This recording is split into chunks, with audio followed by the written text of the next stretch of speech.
أعوذ بالله من الشيطان الرجيم بسم الله الرحمن الرحيم Al-Furqan TV. Subhanahu wa ta'ala, kita harus menggabungkan dua itu. Jami'u bainal mahabbah wal qurb. Kita harus menggabungkan antara cinta dan kedekatan kita dengan Allah Subhanahu wa ta'ala. Ketika dua ini kita gabungkan, maka ini pintu awal menuju kita akrab dengan Allah Subhanahu wa ta'ala. Karena sekian banyak ada orang itu menjalankan ibadah-ibadah itu sekedar hanya gerakan-gerakan. Ketika berzikir, maka zikirnya cuma qomat kamit di lisan aja. Bukan berarti itu tidak manfaat. Allah akan menilai ucapan kita subhanallah misalnya. Alhamdulillah, Allah akan nilai semuanya itu. Jangankan yang semacam itu, yang sekecil apapun dinilai oleh Allah Subhanahu wa ta'ala. Makanya kan dalam hadis dikatakan apa? Jangan pernah kalian meremehkan kebaikan sekecil apapun. Walaupun kalian menatapkan wajah senyum Anda kepada seorang, itu sebuah kebaikan. Apalagi ucapan tasbih, tahmid, tahlil, pasti nilainya luar biasa. Tetapi kalau itu diucapkan bagi orang yang akrab dengan Allah, nilainya, manisnya berbeda. Ketika kita sholat juga, ketika sholat kita itu ada keakraban dengan Allah Subhanahu wa ta'ala, maka akan menimbulkan manisnya sholat itu. Sehingga ketika kita sholat tidak ingin yang kita baca yang pendek-pendek saja, karena ada keakraban di situ. Yang ingin kita baca adalah yang agak panjang. Walaupun faktanya ternyata sering kita membaca yang pendek-pendek. Padahal surat Al-Quran kan berjumlah 114 surat. Tapi itu bukan berarti gak bernilai, sangat bernilai di sisi Allah Subhanahu wa ta'ala. Maka mari kita akan bicara sedikit tentang supaya kita bisa akrab dengan Allah Subhanahu wa ta'ala. Imam Ibnu Qayyim menyebutkan untuk kita bisa akrab dengan Allah Subhanahu wa ta'ala harus kita memenuhi rukun-rukunnya. Arkanu unsu billah. Rukun-rukun supaya kita bisa akrab dengan Allah Subhanahu wa ta'ala. Yang pertama, rukun supaya kita bisa akrab dengan Allah Subhanahu wa ta'ala, sehingga ketika kita membaca Al-Quran, manis rasanya, nikmat rasanya. Ketika kita berinfak, itu pun rasanya nikmat, bukan beban. Maka beliau menyampaikan rukun yang pertama adalah sidqul mahabbah. Kejujuran menyatakan cinta kita kepada Allah Subhanahu wa ta'ala. Tidak ada noda ketika kita menyatakan cinta kita kepada Allah Subhanahu wa ta'ala. Jadi kejujuran pernyataan kita cinta kepada Allah itu harus kita miliki, karena ini salah satu rukun yang pertama. Rukun yang pertama ini Imam Ibnu Qayyim al-Jauzi ternyata membutuhkan bukti. Kita menyatakan jujur cinta kita kepada Allah itu harus ada buktinya. Dan beliau menyebutkan bukti kalau kita jujur cinta kepada Allah Subhanahu wa ta'ala itu dibagi menjadi 3. Jadi satu rukun ini ternyata beliau membagi 3. Dan itu dirangkum dalam salah satu hadis Rasulullah Sallallahu Alaihi Wasallam yang mungkin kita sering mendengarnya dari guru-guru kita.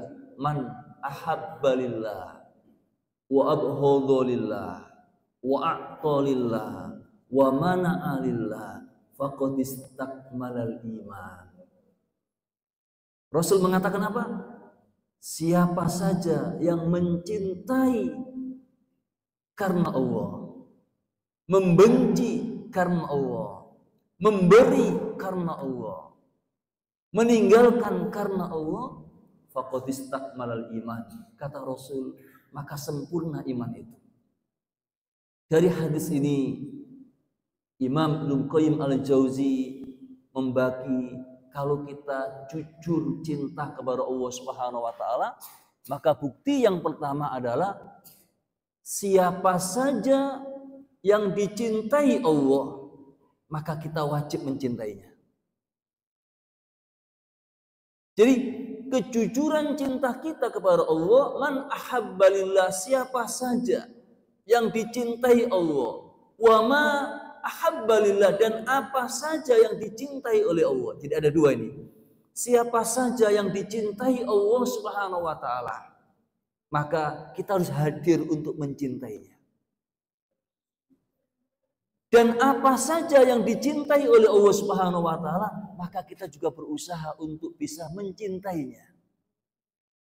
Ini bukti yang pertama, kejujuran cinta kita kepada Allah Subhanahu wa taala adalah mencintai siapa saja yang dicintai Allah dan mencintai apa-apa saja yang dicintai Allah Subhanahu wa taala. Mari kita ambil contoh. Bapak dan Ibu, ada manusia-manusia yang kalau kita lihat kita kurang peduli mungkin. Kenapa? Karena dia tidak memberikan keuntungan untuk kita. Kadang-kadang timbul cinta itu apa? Ketika dia memberikan manfaat untuk kita. Ketika kita bisa mengambil keuntungan untuk kita.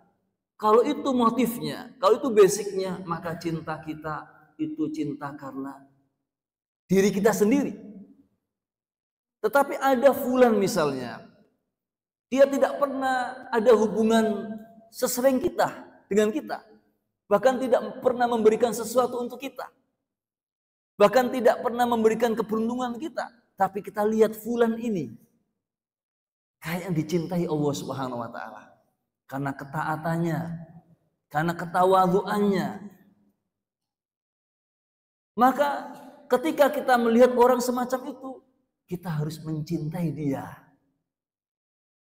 Karena apa? Kita mengira fulan ini dicintai oleh Allah.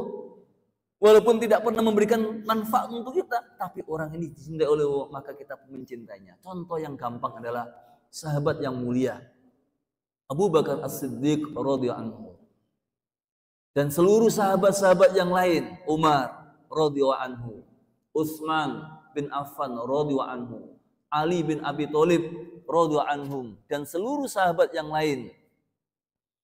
Kita hidup di masa yang sangat jauh dengan beliau-beliau itu. Berabad-abad. Bahkan secara fisik pun kita tidak pernah langsung berjumpa dengannya, bertatap muka dengannya. Tetapi apa? Mereka-mereka itu mendapatkan gelar radhiyallahu anhu. Allah meridhoi mereka semua. Masa kita masih meragukan mereka? Tidak pernah memberikan keberuntungan secara langsung untuk kita. Tapi karena mereka itu dicintai Allah Subhanahu wa taala, maka kita pun mencintai mereka. Jadi seluruh sahabat-sahabat Rasul sallallahu alaihi wasallam, mereka semuanya hidup di masa abad yang sangat jauh dari kita, tapi mereka dicintai oleh Allah. Maka bukti jujurnya kita cinta kepada Allah, kita pun mencintai mereka. Ada ummahatul mukminat, ibu-ibunya orang-orang beriman. Ada 10 sahabat yang dijamin masuk surga. Ada pembisnis-bisnis dari tingkat sahabat, mereka kita cintai semuanya. Karena ada sebagian yang mereka tidak mencintai Abu Bakar, tidak mencintai Umar, tidak mencintai Utsman bin Affan radhiyallahu anhum, tapi mereka hanya mencintai Ali. Maka kalau kita menyatakan bukti cinta kita kepada Allah, seluruh yang dicintai Allah Subhanahu wa taala, maka kita pun harus mencintainya. Ini kalau siapa orang berarti. Apa yang dicintai Allah Subhanahu wa taala, kita pun harus hadir di situ. Kalau kita bicara apa, bisa tempat-tempat yang dicintai Allah. Hadir nggak kita tempat itu? Waktu, Karena kalau apa itu bisa tempat, bisa waktu, bisa sifat. Jadi kalau siapa tadi, orang-orang tertentu. Generasi terbaik tadi, mungkin generasi sekarang, tapi kita melihat dia, Masya Allah orangnya baik luar ya, maka kita mencintai dia. Maka apa saja yang dicintai oleh Allah mencakup sifat dulu. Kita bicara sifat. Salah satu sifat Bapak dan Ibu yang dicintai oleh Allah Subhanahu wa taala adalah maaf. Sikap maaf, memberikan maaf ini sifat yang dicintai oleh Allah Subhanahu wa taala. Maka kalau kita menyatakan jujur cinta kita kepada Allah, kita harus memiliki sifat ini. Terkadang kita itu memberikan maaf itu beratnya luar biasa. Lama untuk memberikan maafnya. Sehingga mungkin terbesit dalam hati kita atau lisan kita. Belum saatnya kalau dia saya maafkan. Karena saking berat kesalahannya. Kalau kemudian kita menunda pemberian maaf, itu berarti apa? Kita memperpanjang perselisihan dengan orang itu. 2 tahun lagi lah mungkin dia saya maafkan. Setahun lagi atau 5 tahun lagi. Berarti apa? Kita memperpanjang perselisihan dengan orang itu. Padahal itu bukan dicintai oleh Allah Subhanahu wa taala. Yang dicintai oleh Allah Subhanahu wa taala adalah memaafkan. Tapi berat Ustaz. Hati masih berat. Kalau kita berat memaafkan pakai hati, pakai perasaan, jangan pakai hati dan perasaan. Pakai iman. Ketika kita memberikan maaf pakai iman, maka insya Allah perasaannya pun hilang. Beratnya, sakitnya di hati pun hilang. Kenapa? Saya memaafkan pakai iman. Contoh gampangnya, gini Bapak dan Ibu. Ketika kita melakukan perbuatan dosa, dan dosa ini berkaitan kita dengan Allah Subhanahu wa taala. Kemudian kita minta ampun kepada Allah. Kita mohon, ya Allah, ampuni aku. Ampuni kekhilafanku ini ya Allah. Saya telah berbuat zalim ya Allah. Kemudian ketika kita minta ampun tuh Allah kasih ampun, Allah kasih maaf, tapi ditangguhkan. Aku maafkan 5 tahun lagi nanti. Enak enggak kita? Ketika Allah menangguhkan permintaan maaf kita, dikasih maaf nanti kalau 2 tahun, nanti kalau 3 tahun, nanti kalau 4 tahun, itu enggak enak. Tetapi Allah Subhanahu wa taala ketika hambanya berbuat salah, berbuat khilaf, berbuat dosa, kemudian dia minta maaf kepada Allah Subhanahu wa taala, maka akan dimaafkan oleh Allah Subhanahu wa taala. Bukankah sering kita mendengar dari guru-guru kita hadis tentang wa inna rajulan la ya'malu amalan. Ada orang itu melakukan kebaikan-kebaikan itu sudah sampai 60 tahun. 60 tahun dia melakukan kebaikan. Seakan-akan dirinya dengan surga itu udah dekat. Tapi kemudian di penghujungnya dia melakukan kesalahan, akhirnya dia tidak ahli surga lagi, tapi ahli neraka. Kelanjutannya, wa inna rajulan la ya'malu amalan su'an. Ada orang yang melakukan amal-amal keburukan. Jadi hidupnya itu isinya dosa, dosa, dosa. Sampai 60 tahun dia melakukan semacam itu. Seakan-akan dirinya dengan neraka sudah sangat dekat. Tetapi kemudian di penghujungnya dia minta maaf kepada Allah. Dan maafnya diterima oleh Allah Subhanahu wa taala. Maka kemudian dia dicatat ahli surganya Allah Subhanahu wa taala. Maka sifat maaf ini Bapak dan Ibu, sifat yang dicintai Allah Subhanahu wa taala. Kalau kita jujur menyatakan cinta kita kepada Allah, maka sifat ini harus hadir pada diri kita. Siapapun yang pernah berbuat salah, dosa dengan kita, maka kemudian Bapak Ibu memaafkan dengan iman, bukan dengan hati, bukan dengan perasaan. Maka Bapak dan Ibu telah memiliki bukti cinta yang jujur kepada Allah Subhanahu wa taala, yaitu mencintai siapa saja yang dicintai oleh Allah dan apa saja yang dicintai oleh Allah. Poin yang pertama sifat tadi, maaf. Sifat yang kedua Bapak dan Ibu, yang dicintai oleh Allah sabar. Ya kan? Sabar dicintai oleh Allah Subhanahu wa taala walaupun berat. Kemarin ada salah satu murid saya yang anaknya ketabrak, meninggal di tempat. Ternyata 2 tahun yang lalu juga sama, anaknya meninggal ketabrak juga. Dia sedihnya luar biasa karena dia mengatakan kok saya. Ya, artinya apa? Menunjukkan ketidaksabaran di situ. Ya kalau itu kita kembalikan kita ya berat juga kan itu. Tetapi setiap ujian itu kan sudah Allah pilih. Ujian bapak begini, ujian ibu begini, ujian orang itu begitu. Semua ujian itu pasti sudah diberikan oleh Allah, sudah sesuai dengan kadar kemampuannya. Saat itu kemudian dia mengatakan apa? Kenapa oh enggak sayang dengan saya? 2 anak saya meninggalnya tragis, ketabrak langsung mati. Histeris seorang ibu itu. Ya, karena apa? Anak 2, yang satu yang kemarin itu umur 21, masih kuliah berarti kan mungkin di usia-usia kuliah kemudian kejadian semacam itu. Bisa kita bayangkan.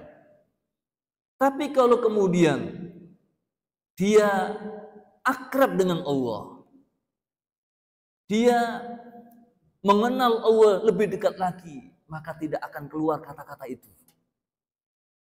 Yang keluar adalah apa? Imannya. Allah menuntun kita untuk sabar. Oleh karenanya sifat sabar itu jamaah sekalian ada sifat yang dicintai Allah Subhanahu wa taala. Ya ayyuhalladzina amanu ista'inu bis-sabri was-shalah, itu kan? Innallaha ma'as-sabirin. Allah senantiasa bersama dengan orang-orang sabar. Dan sabar itu jamaah sekalian, ketika kejadian ujian atau musibah jam 2 siang misalnya, maka jam 2 siang itu harus ada hadir kesabarannya itu. Nggak boleh sabarnya yang tajam kalau jam 3. Jadi saat terjadi sesuatu maka langsung orang yang akrab dengan Allah Subhanahu wa taala dia akan hadir kesabaran itu. Orang sabar itu derajatnya paling rendah sesungguhnya. Karena ada tingkatan berikutnya ridho. Tingkatan yang ujung syukur. Jadi tingkatan yang paling rendah sabar menghadapi ujian kematian, kehilangan, kemudian menghadapi berbagai macam musibah-musibah alam. Maka saat itu terjadi jam 7 malam, jam 7 malam langsung sabar di situ. Memang di hati belum bilang, kan itu masih sabar tingkatannya. Tapi berat ya Allah ya, berat. Saya sabar ya, tapi berat. Nah, itu sabar namanya. Tapi itu mulia, itu sifat yang dicintai oleh Allah Subhanahu wa taala. Kalau kemudian mau kita naikkan lagi ridho. Ketika udah ridho itu, maka tidak ada pilihan lagi sudah. Mau milih mana? A atau B? A, aku juga ridho. B juga ridho juga. Jadi udah nggak ada pilihan lagi. Kalau sabar masih ada di hati itu apa? Ya nyesek juga masih ada, sabar. Tapi kalau orang yang akrab dengan Allah, ibadah-ibadahnya dia bisa menikmati, manis dalam beribadah. Baik tilawahnya, baik sholatnya, baik zikirnya, maka dia langsung dia kemudian apa? Inna lillahi wa inna ilaihi raji'un. Semua ini memang hanya titipan. Makanya orang-orang yang akrab dengan Allah melihat sesuatu nikmat langsung lihat itu musibah juga. Ya, jadi setiap mendapat nikmat maka dia ini pasti musibah saya nanti ini. Ya kan? Dulu ingin punya anak misalnya. Ya kan? Anak kemudian udah saat-saat mau dibanggakan, anak umur 21 atau apa tadi kan akhirnya dia ketabrak misalnya. Bapak dan Ibu juga sama, dulu dapat nikmat pekerjaan misalnya, kerja misalnya. Ya kan? Kemudian ada saatnya pensiun misalnya. Jadi ketika kita diterima kerja itu senangnya luar biasa, tapi itu apa? Pada saatnya kerja akan diambil oleh Allah Subhanahu wa taala. Dulu kita sehat misalnya, maka ingat kesehatan itu akan saatnya datang yang namanya sakit tadi. Oleh karenanya sifat sabar dalam menghadapi apapun dari Allah Subhanahu wa taala ini adalah sifat yang dicintai oleh Allah. Maka kalau kita mengaku jujur cinta kita kepada Allah Subhanahu wa taala, hadirkan sifat sabar di tengah-tengah kita dalam kondisi apapun. Sifat yang dicintai oleh ikhlas misalnya. Masih banyak sifat-sifat yang lain, tapi saya ambil poin-poin ya sedikit aja. Ikhlas. Ketika ikhlas itu dicintai oleh Allah Subhanahu wa taala, maka hadirkan setiap kita melakukan sesuatu itu lillah. Lillah. Kalau itu kita nggak pernah akan kecewa kita. Tapi kalau kemudian kita ada niat-niatan yang lain, kemudian yang kita harapkan tidak sesuai, kita akan kecewa itu. Makanya ketika kita melakukan semua ibadah itu kemudian ikhlas karena Allah, maka yakinlah itu sifat yang dicintai oleh Allah, maka kita hadir di situ. Saya ambil contoh cuma 3 aja. Maaf, sabar, dan ikhlas, dan masih banyak contoh-contoh yang dicintai oleh Allah Subhanahu wa taala. Bicara tempat sekarang. Ada tempat-tempat yang dicintai Allah Subhanahu wa taala. Hadir nggak kita di tempat itu? Salah satu tempat yang dicintai oleh Allah Subhanahu wa taala, kita berada di tempat ini. Dan Rasul menyatakan, khairul baqa, sebaik-baik tempat di muka bumi al-masajid. Masjid-masjid. Wa syarrul baqa, dan seburuk-buruk tempat itu apa? Aswaq, pasar. Masuk pasar modern atau pasar tradisional. Mall-mall misalnya. Itu dibenci, tapi ternyata orang betah ke situ. Tapi kalau di masjid nggak betah lama-lama.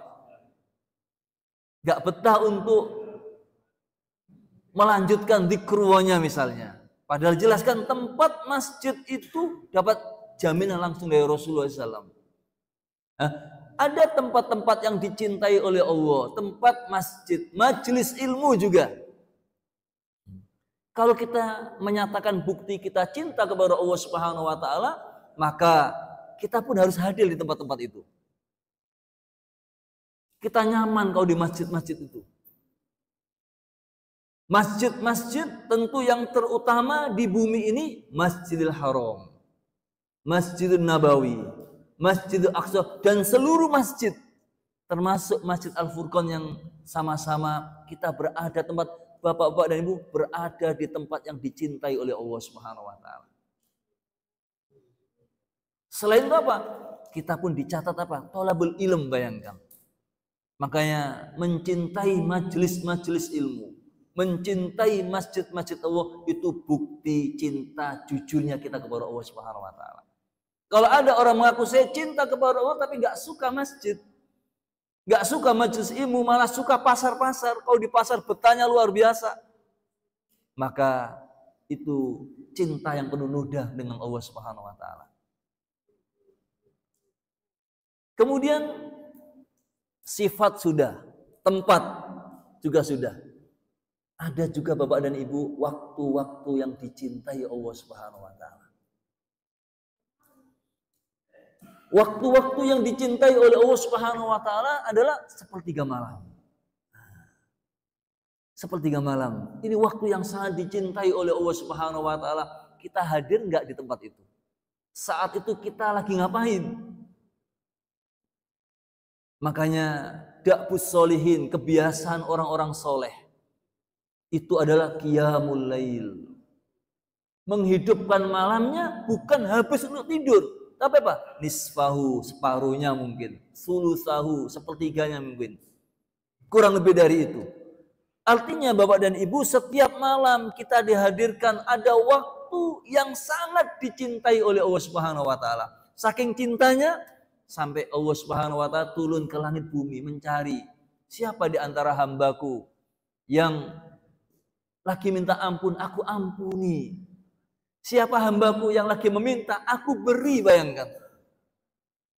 Tapi dikasih waktu semacam itu, ternyata sedikit sekali yang hadir di tempat itu. Mayoritas kan lebih banyak mereka nggak hadir di situ. Mungkin lagi tidur pulas, mungkin lagi nonton bola, lagi asik, mungkin lagi begadang, mungkin lagi berbagai macam kegiatan-kegiatan sehingga kita lalai dengan itu semuanya.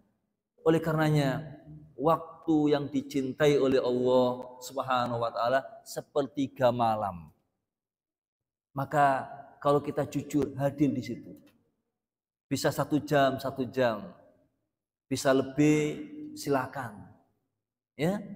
Bisa kurang lebih dikit, lakukan karena itu ada waktu-waktu yang istimewa. Waktu yang dicintai oleh Allah Subhanahu wa taala yang berikutnya adalah antara subuh sampai waktu syuruk ini. Jadi waktu subuh kita melaksanakan sholat jamaah subuh, kemudian kita lanjutkan dengan menunggu sampai waktu syuruk, waktu terbitnya matahari. Ini juga waktu yang istimewa, waktu yang dicintai oleh Allah Subhanahu wa taala. Maka kita hadir enggak di waktu itu? Kalau tidak bisa tiap hari, minimal kalau pas libur. Karena nggak bisa mungkin kalau saya kepengin tapi tempat kantornya jauh, nanti nggak nyampe.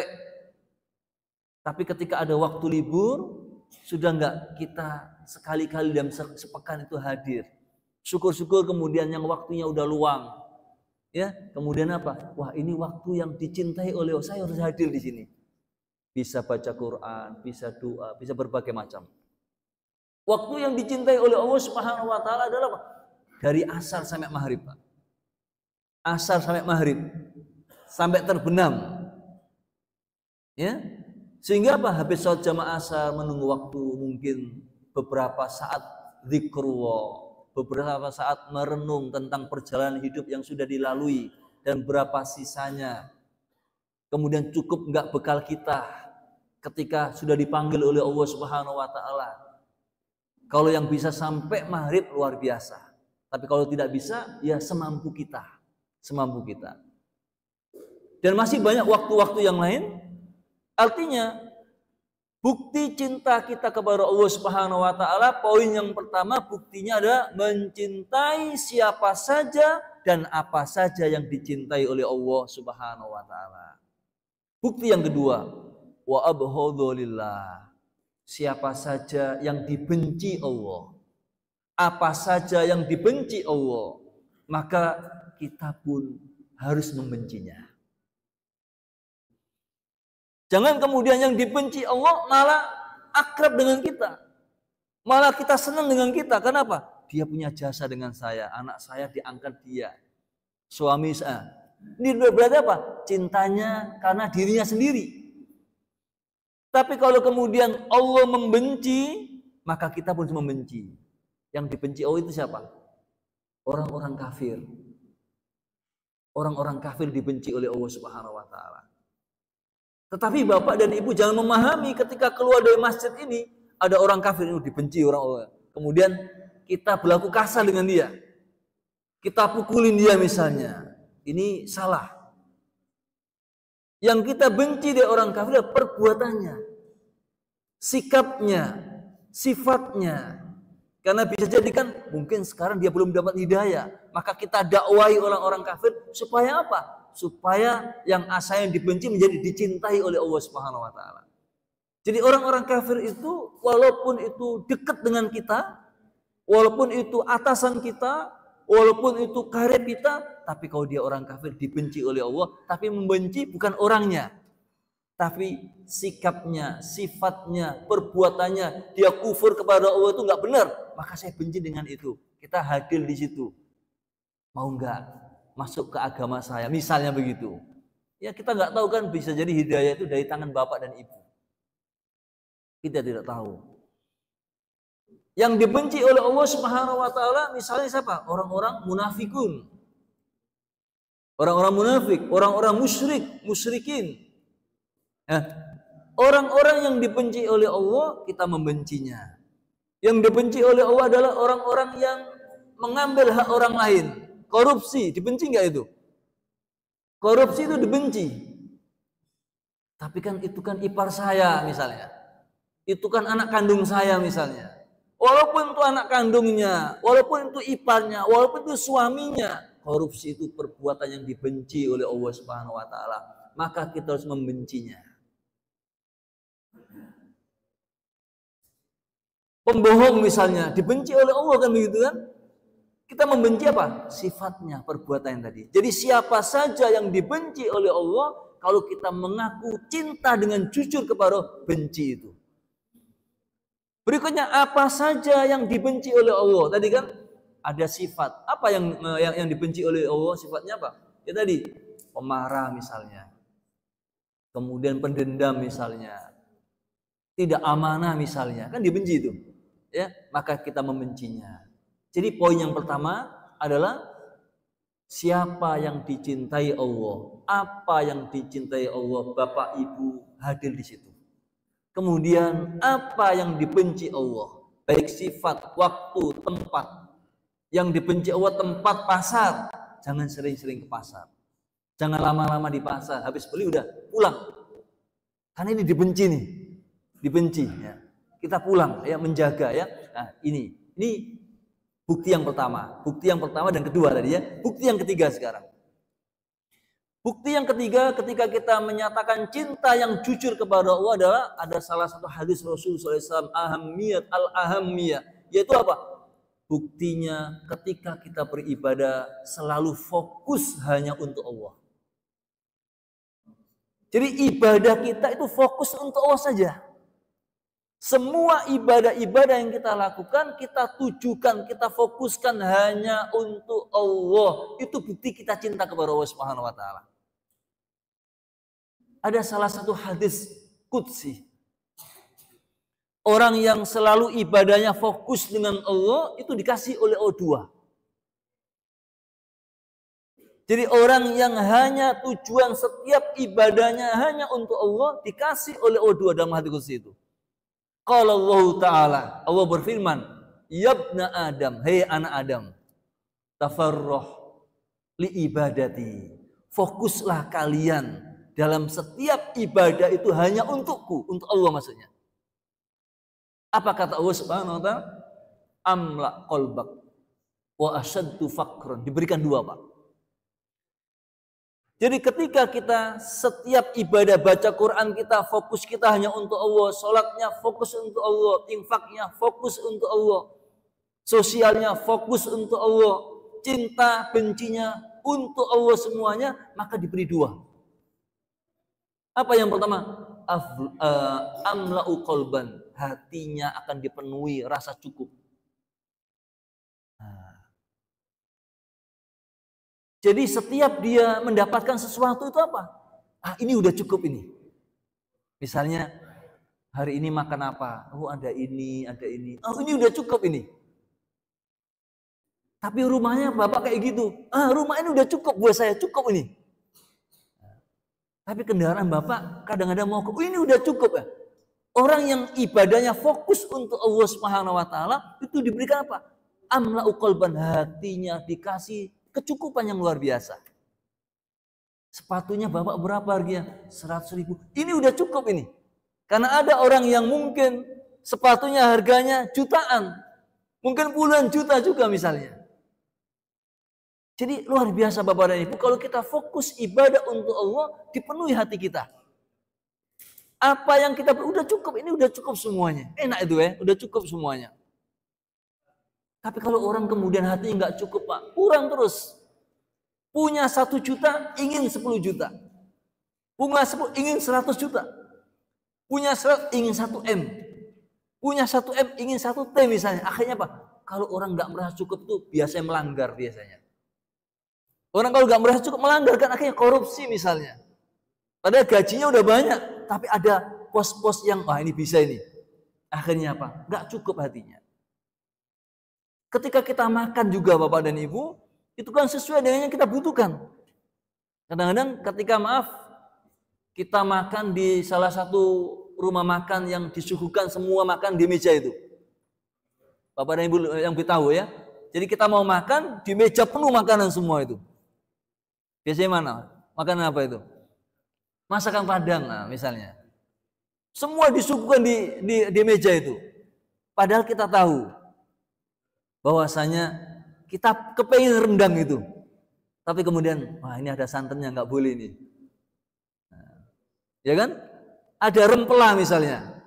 Wah ini kepengen nih. Tapi nggak boleh sama dokter. Jadi satu meja yang penuh makanan itu Bapak dan Ibu, semua mau kita makan ada pantangannya. Coba, kalau banyak makanan semacam itu, tapi kita nggak boleh makan, kira-kira itu apa itu? Azab atau apa itu? Ya kan? Kalau kita mau kan azab itu. Yang boleh cuma apa? Dari segitu banyak makanan, cuma yang boleh apa? Yang aman tuh daun singkong. Ya kan? Yang mendingan apa? Yang cukup aja. Saya mau makan apa? Nasi sama daun singkong. Cukup. Tapi daripada disuguhin semua, yang nyuguhin juga ini udah disuguhin nggak dimakan-makan. Yang dimakan singkong aja kan? Kerjaan juga kami itu. Ini jamaah sekalian, kalau kita fokus dalam ibadah kita, dalam sholat kita, dalam infak kita, nggak peduli dengan orang lain, maka amlak kolban, hati kita akan dipenuhi kecukupan. Ini poin yang pertama. Yang kedua, wa asyuddu faqron. Allah akan tutup pintu-pintu kemiskinan. Bayangkan, diawali dengan cukup tadi, dicukupkan semua ini cukup. Kemudian wa asyuddu faqron. Allah akan tutup seluruh pintu kefakiran, pintu kemiskinan. Kenapa? Dia merasa cukup. Ya, kalau orang cukup, fakir nggak fakir kami itu. Tapi kalau orang udah banyak merasa kurang, berarti itu fakir namanya. Ini Bapak dan Ibu, bukti cinta jujur kita dengan Allah, supaya kita akrab dengan Allah. Ya, kalau kita akrab dengan Allah, kita akan bermanis-manis dalam beribadah. Sholatnya kita akan lama-lamakan. Karena yang kita baca itu apa? Bukan surat itu aja. Dan itu tadi juga, mencintai apa dan siapa yang dicintai oleh Allah, membenci dan apa yang dibenci, dan kemudian fokuslah ibadah kita hanya untuk Allah. Nggak usah peduli dengan pujian, cacian. Itu akan sering mengecewakan kita. Rukun yang kedua, sedikit lagi. Mungkin waktunya nggak cukup kita bicara ciri-ciri. Kita bicara rukun dulu. Ya. Rukun yang kedua, kalau kita ingin akrab dengan Allah Subhanahu wa taala adalah apa? Mudawamah fi dzikrillah. Kata Imam Ibnu Qayyim adalah dawam zikir. Terus menerus, tidak pernah berhenti berzikir kepada Allah. Nah, ini. Saya ulangi, kalau kita ingin akrab dengan Allah Subhanahu wa taala dalam setiap ibadah kita, maka kita harus membiasakan rukun yang kedua, dawamu dzikri. Senantiasa tidak pernah berhenti zikir, Pak.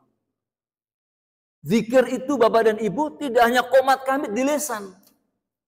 Ya, kita mengucapkan subhanallah zikir, alhamdulillah zikir, la ilaha illallah zikir, istighfar juga zikir. Tapi ada zikir yang tanpa qomat kamit. Contohnya apa? Kita duduk di majelis ilmu itu dalam apa? Zikir ini, Pak. Coba kita duduk ini qomat kamit enggak gitu? Kan enggak qomat kamit kita. Kita enggak qomat, tapi apa? Kita duduk di majelis ini dalam rangka apa? Kita zikrullah.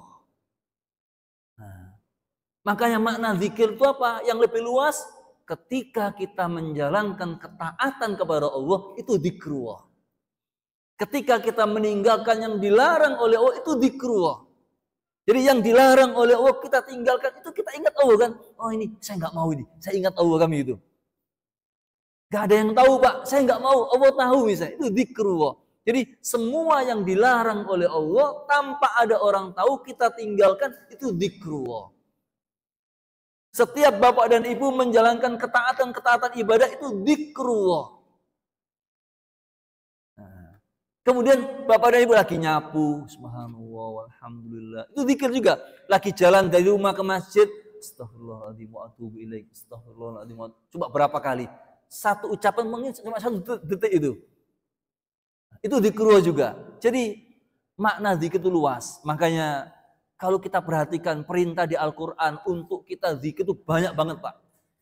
Sampai-sampai ada ayat langsung kan, ya ayyuhalladzina amanu dzkurullaha dzikran katsira, itu kan, hai orang-orang beriman, Zikirlah kepada Allah dengan banyak, bayangkan. Dihitung para ulama, Pak, kata-kata zikir itu sampai 267. Jadi menghitungnya di Al-Quran itu pengulangan zikir itu sampai 267. Betapa pentingnya sampai diulang-ulang. Tapi udah diulang-ulang kok sering lupa kita. Sering lalai kami itu. Udah diulang-ulang tapi lalai. Kira-kira apa yang menyebabkan kita lalai zikir, Pak? Kira-kira apa yang menyebabkan kita lalai zikir itu? Dua, Pak. Dua. Dan itu diabadikan dalam surah Al-Munafikun kan? Yang sering imam membaca. Ya ayyuhalladzina amanu la tulhikum amwalukum, yang pertama. Wa auladukum an dzikrillah. Ini kami gitu. Jadi ternyata yang sering melalaikan kita ingat Allah sampai enggak sholat jamaah di masjid, itu apa? Karena harta dan anak-anak. Kan tadi kan menjalankan ketaatannya zikir kan begitu. Muadzin untuk manggil hayya 'alas shalah, itu kan hayya 'alal falah udah dipanggil, ayo sholat, tinggalkan dulu profesimu apapun. Ya profesional tinggalkan, pedagang tinggalkan. Tapi buktinya apa? Sudah dipanggil. Mic-nya udah kencengnya luar biasa dipanggil, tapi lalai juga kan begitu. Jadi harta itu melalaikan. Kerjaan, anak juga sama. Baik. Kita tidak bicara itu karena itu ada ayatnya juga. Orang yang lalai zikir diancam juga kan begitu. Surah Toha, wa man a'rada an dzikri fa inna lahu ma'isyatan dhanka. Itu kan? Siapa yang lalai zikir akan diancam hidupnya pasti sengsara dunia akhirat, dan di akhirat pasti akan dibutakan. Naudzubillah min dzalik. Jadi rukun yang kedua adalah mudawama bidzikrillah. Senantiasa Bapak dan Ibu kalau ingin akrab jangan pernah berhenti zikrullah. Yang terakhir. Yang terakhir, rukun yang terakhir adalah apa? Ihsan fil ibadah. Kata Imam Ibnu Qayyim adalah ihsan fil ibadah. Ihsan fil ibadah ini adalah salah satu rukun supaya kita akrab dengan Allah Subhanahu wa taala. Apa yang dimaksud ihsan dalam ibadah? Yang dimaksud ihsan dalam ibadah adalah menghadirkan sifat-sifat Allah di setiap ibadah-ibadah kita. Ini. Jadi ihsan di dalam ibadah menghadirkan sifat-sifat Allah dalam setiap ibadah kita. Ketika kita baca Al-Quran, hadirkan ada sifat Allah di situ. Ketika kita lagi sholat, hadirkan ada sifat Allah di situ. Ketika kita lagi berdoa, hadirkan ada sikap Allah di situ. Artinya apa? Ihsan itu menghadirkan setiap bapak dan ibu melakukan ibadah itu ada hadirnya Allah Subhanahu wa taala. Makanya dalam surah Asy-Syu'ara ayat 218 sampai 220 ya. Alladzi yaraka hina taqum wa taqallubaka fis sajidin innahu was-sami'ul alim. Ini tiga ini. Ketika kita sholat itu ada ihsannya Allah. Kalau ada ihsannya Allah, orang yang akrab dengan Allah nggak mau sebentar dia. Dia akan nikmati. Apa artinya? Alladzi, dialah Allah. Yaraka, Allah melihat. Hina taqum, ketika kamu lagi berdiri. Jadi ketika kita berdiri, Allah melihat kita, Pak. Jadi ketika kita sholat itu ada ihsannya Allah. Nah, ketika ada ihsannya Allah, maka sholat kita nggak mau tole-tole ini. Ya kan? Kita fokus di situ. Kemudian ketika kita sholat berdiri itu apa? Yang kita baca Al-Fatihah, Allah hadir di situ.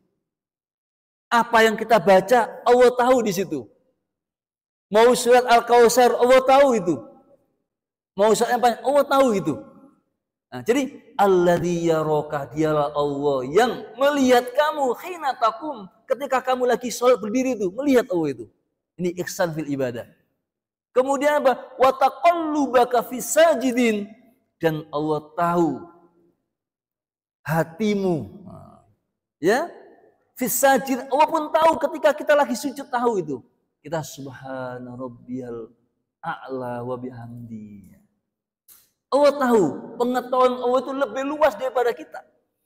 Kemudian apa? Innahu was-sami'ul alim, sesungguhnya dialah Allah zat yang maha mendengar lagi maha mengetahui. Bayangkan Pak, ketika sholat itu ada ihsannya Allah. Berdiri ada ihsannya Allah. Sujud ada ihsannya Allah. Bahkan wa taqallubaka. Allah tahu bolak-baliknya hati kita. Lagi khusyuk atau tidak. Sholat kita lagi mikirin di luar. Allah tahu itu, bayangkan. Jadi pendengaran Allah beda dengan kita. Kalau kita fokus dengan satu orang, yang P udah gambiang itu. Tapi Allah mendengar sholat kita. Mendengar sholat tetangga kita. Mendengar sholat seluruh jagat alam ini. Itu ada dalam surah Asy-Syu'ara ayat 218 sampai 220. Alladzi yaraka hina taqum wa taqallubaka fis sajidin innahu huwas samiul alim. Jadi rukun yang ketiga adalah ihsan fil ibadah. Kalau kita dalam ibadah itu merasa selalu hadirnya Allah, zikir Bapak maka ada hadirnya Allah. Kemudian juga siamnya Bapak ada hadirnya Allah. Ketika Bapak infak ada hadirnya Allah. Ketika apa saja yang Bapak lakukan ada ihsannya, maka itu tanda kita akan bisa akrab dengan Allah Subhanahu wa taala. Oleh karenanya jamaah sekalian, mari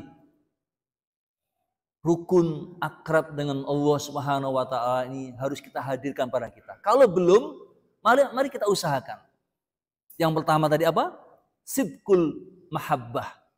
Kejujuran dalam cinta kita kepada Allah dibuktikan 3. Siapa dan apa saja yang cintai oleh Allah, kita hadir di situ. Baik tempat, baik waktu, baik sifat. Rukun yang kedua, mudawama bidzikrillah, selalu senantiasa tidak pernah berhenti zikir, baik dengan lisan, baik dengan macam-macam ya. Dan yang ketiga adalah ihsan fil ibadah, hadirkan Allah di setiap ibadah-ibadah Bapak dan Ibu. Kalau ini kita bisa lakukan, insya Allah kita akan bisa akrab dengan Allah Subhanahu wa taala. Mungkin ini yang dapat saya sampaikan. Mungkin ada kekurangannya, saya mohon ampun kepada Allah Subhanahu wa taala dan mohon maaf kepada seluruh jamaah Bapak dan Ibu semuanya. Dan kalau ada kebenaran dari Allah semata, dan semoga ada manfaatnya untuk saya pribadi dan untuk seluruh teman-teman semuanya, jamaah Masjid Al-Furqan khususnya dan jamaah secara umumnya. Semoga keberkahan, keridhaan senantiasa menyertai kita semuanya. Baik, sebelum saya tutup, barangkali ada di antara jamaah yang mau menambah atau ada pertanyaan, silakan. Bismillahirrahmanirrahim. Assalamualaikum warahmatullahi wabarakatuh. Luar biasa yang disampaikan tadi. Ini kalau kita lihat ini sekali lagi ada pertanyaan. Tadi untuk akrab dengan Allah dan dari mahabbah kita ada rukun dari kata untuk kita. Kalau orang-orang terikat, Orang-orang tarikat. orang terikat ya, ini yang dia kan melakukan pertama adalah syariat, yang kedua adalah tarikat, yang ketiga hakikat, yang keempat adalah membuka tabir mengenal Allah. Hijab. Apa istilahnya mengenal Allah itu? Ma'rifatullah. Ma'rifatullah. Ma'rifat kan kita mengenal Allah. Tadi kalau mahabbah kan cinta. Jadi untuk cinta itu kan ma'rifat besar ya. Harus ma'rifat mengenal Allah. Nah di sini lah Ustaz. Jalurnya berbeda mereka ya. Kalau orang-orang mereka itu, kalau hakikat itu kan di setiap musibah datang langsung datang hati kita itu bahwa ini dari Allah. Dan bisa sampaikan tadi bahwa kalau orang kena musibah, dia langsung datang. Kalau kita kadang-kadang dapat musibah, kan 2-3 hari baru datang kesabaran itu. Itu tadi yang sulit. Sampai Ustaz saya bahwa kalau orang yang mantap dengan Allah tadi, akrab dengan Allah,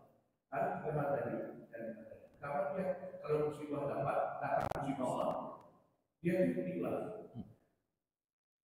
Yang kedua, ridho. Ridho menerima itu. Ketiga, bersyukur menerima cobaan dari misalnya ada orang kata dia bersyukur, berarti luar biasa. Tingkat keakraban dengan Allah.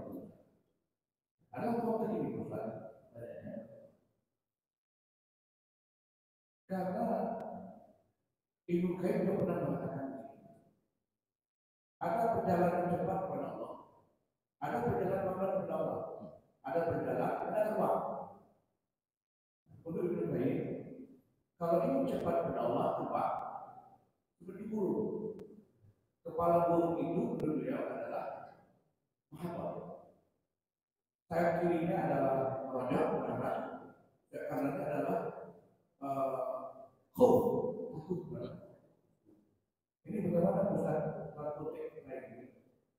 Di mana kita mulai? Apa dari rukun tadi ini kita mulai? Yang Ustaz sampaikan itu. Kita mungkin menggunakan waktu yang tepat untuk bertakal kepada Allah. Terus tempat orang-orang yang kepada Allah dan sebagainya kita cintai. Ini bagaimana Ustaz ini langkah-langkah strategis yang cepat sehingga kita bisa berikraman dengan Allah setiap saat. Memang sulit Pak, saya sudah merasakan ada kontrak dengan orang lain. Terus dalam kontrak itu kita lupa Ustaz. Dia rugi. Lupa menjatuhkan satu klausul. Apakah ini pertanyaan klausul? Apakah kontrak yang saya lupa tadi nanti Allah yang melupakan kita? Lupa. Setelah kita menyesal kan? Kenapa lupa? Kalau tadi kita pernah lupa. Tapi ini kok lupa gitu kan? Apakah lupa itu juga melupakan ujian Allah? Musibah. Gitu. Masih itu warahmatullahi wabarakatuh. Waalaikumsalam warahmatullahi wabarakatuh.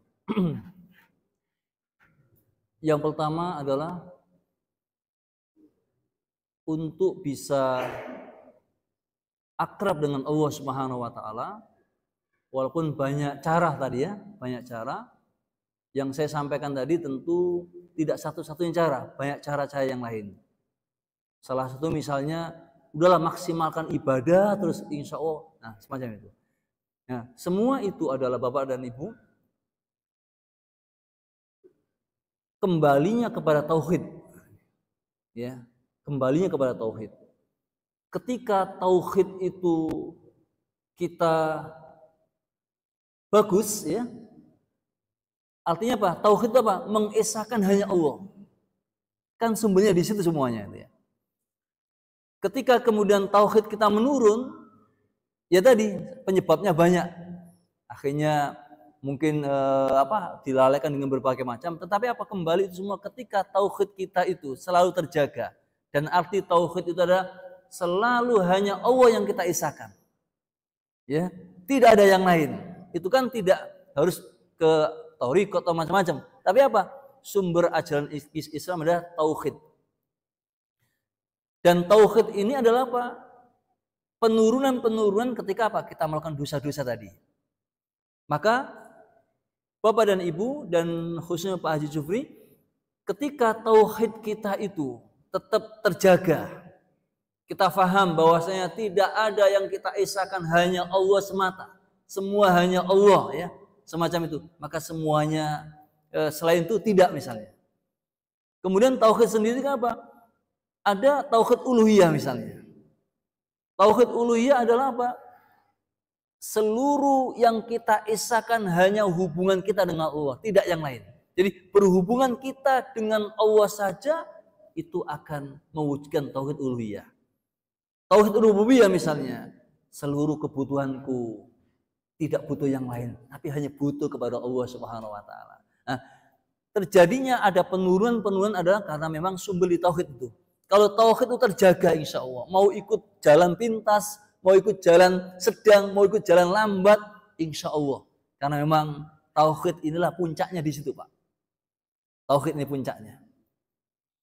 Kemudian setelah tauhid kita, bukan berarti orang yang tauhidnya kuat tidak lupa, tidak berdosa Pak. Karena memang manusia tempatnya salah, lupa. Nabi udah menyampaikan kan, innal insal mahal khata' wan nisyan. Manusia tempatnya salah dan lupa. Dan itu juga pernah dialami oleh generasi-generasi terbaik, apalagi kita. Nah, maka kalau orang yang akrab dengan Allah, ya kan, dengan tauhid yang kuat tadi, kebutuhanku semuanya untuk Allah. Saya nggak butuh dengan manusia. Nabi Ibrahim ketika mau dibakar dikasih tawaran kan, apakah perlu bantuanku? Kalau kamu saya nggak butuh, tapi Allah aku butuh. Maka doa yang diucapkan apa? Hasbiyallahu wa ni'mal wakil. Cukup Allah bagiku. Kalau selain Allah saya nggak butuh lagi. Jadi para nabi mengajarkan tentang itu semua. Tauhid tadi kamu gitu ya. Tapi orang yang tauhidnya kuat bukan berarti kemudian lepas dari dosa. Lepas dari salah tadi kan, khilaf bapak tadi kan semacam itu. Tapi kalau orang yang akrab dengan Allah, ketika dia khilaf, ketika dia lupa, langsung dia apa? Merasa menyesal kepada Allah. Malu ya Allah, malu. Ada rasa malu tadi. Maka menyikapi musibah-musibah tadi adalah apa? Memang tuntunannya sabar kita. Sabar. Kemudian dengan sabar saja udah pahala luar biasa Pak. Tapi kalau kita tingkatkan ridho tadi, tambah luar biasa. Kita tingkatkan syukur tadi, tambah luar biasa. Kalau udah syukur Pak, dia hanya bicaranya apa? Uang 1 juta saya hilang, masih ada 10 juta kok. Anak dia tadi meninggal, anak saya masih lebih lagi. Nabi Ayub bagaimana pikirannya? Ketika dikasih sakit yang luar biasa, Nabi Ayub, kesehatanku lebih lama dibanding sakit ini. Jadi semacam itu. Makanya tadi kan kembali kepada tadi, ujungnya ada kita tauhidnya harus kita jaga tadi. Kemudian ketika kita berbuat salah, khilaf, manusiawi, ya, kemudian apa? Kita langsung taubah kepada Allah, inabah kepada Allah, aubah kepada Allah, kembali kepada Allah, kemudian kita menyesal, kemudian kita merasa malu, insya Allah itu sudah memasuki ada keakraban kita dengan Allah Subhanahu wa taala. Wallahu a'lam bishawab. Mungkin itu kurang lebihnya. Pertanyaan 1 dan 2 tadi saya gabung aja Pak ya. Baik, saya rasa cukup Bapak dan Ibu. Sekali lagi semoga pertemuan ini pertemuan dalam tatapan keridhaan Allah Subhanahu wa taala menjadi penyebab seluruh dosa-dosa kita diampuni oleh Allah. Seluruh amal ibadah kita diterima oleh Allah Subhanahu wa taala. Semoga Allah memberikan keselamatan kepada kita semua, anak-anak kita semua, sampai cucu kita, dunia akhirat, kebahagiaan dunia akhirat, kemuliaan dunia akhirat, dan kesuksesan dunia akhirat. Dan semoga Allah memberikan keistiqomahan untuk kita semuanya, agar kita dimudahkan, diwafatkan husnul khotimah. Subhanakallahumma bihamdika, asyhadu an la ilaha illa anta astaghfiruka wa atubu ilaik. Wabillahi taufiq wal hidayah. Wassalamualaikum warahmatullahi wabarakatuh.